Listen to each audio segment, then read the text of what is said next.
नमस्कार, मैं हूं प्रियंका और आप देख रहे हैं राष्ट्रीय जगत विजन न्यूज। कांग्रेस पार्टी में आपसी तकरार साफ देखने को मिल रही है। कांग्रेस पार्टी के पार्षद संदीप साहू को कारण बताओ नोटिस जारी किया गया है।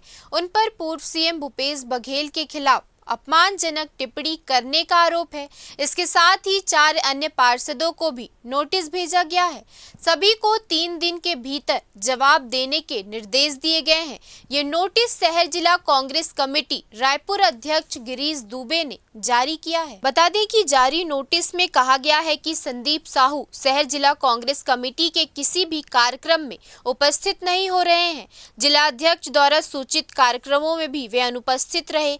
विगत दिनों मंडल गठन की बैठक में प्रभारी सुनील कुकरेजा की उपस्थिति में उन्होंने पार्टी के वरिष्ठ नेताओं पूर्व सीएम के विरुद्ध अपमानजनक बातें करना अनुशासनहीनता के दायरे में आता है। नोटिस में स्पष्ट चेतावनी दी गई है कि ये 3 दिन के भीतर जवाब प्रस्तुत नहीं किया गया तो इसे अनुशासनहीनता मानकर कार्यवाही की जाएगी। फिलहाल इस खबर में इतना ही। देश प्रदेश के खबरों से अपडेटेड रहने के लिए हमारे चैनल को सब्सक्राइब करें और नए खबरों के नोटिफिकेशन के लिए बेल आइकॉन जरूर दबाएं। नमस्कार।